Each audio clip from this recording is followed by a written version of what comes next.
Yeah. Làm sao đây khi mà tôi vẫn cứ nghèo này. Khi tôi sinh ra mang được ngay tiếng con nhà nghèo. Ok. Qua bao nhiêu năm không đổi thay lớn lên còn nghèo. Đúng thế. Tôi không phê pha, chưa bao giờ tôi đập đá. No, never. Tôi không say bén, tôi biết gì đâu hút cần. Yeah. Tôi chưa yêu ai hay chẳng ai thích yêu người nghèo. Tôi không say mê hay tại tôi tiêu sang mặt đẹp.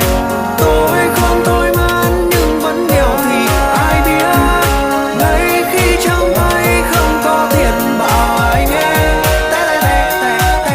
You know. Đi ra đi ra đi ra đi ra đi ra đi ra đi ra đi ra đi ra đi ra. Nghèo nhưng luôn luôn hé môi cười, luôn luôn vẫn yêu đời, luôn luôn vẫn tươi cười này. Ok tôi cười và tôi tiếp tục cười nhưng tôi biết là chưa bao giờ tôi có tiền trong tay. Tôi phải lo nghĩ làm sao sống trọn hôm nay. Nhạc thì vẫn viết, lời thì vẫn bay, nhạc thì vẫn biết như thế này cũng hay. Suốt ngày chỉ biết đàn ca sao nhị, nhạc bật lên mình lại làm tí. Để cho quên hết cái sự đời này đây, để cho quên hết cái sự đời này đi.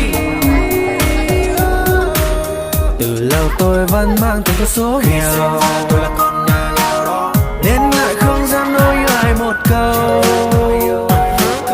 Dám mơ dám mộng gì sáng đâu người ta sẽ bảo mình ham giàu. Lại thêm cái tính thích trèo cao thì ngã đây, nghe chưa? Mình nghèo tay trắng tương lại cũng héo mòn. Quen người con gái thấy em còn nghèo hơn.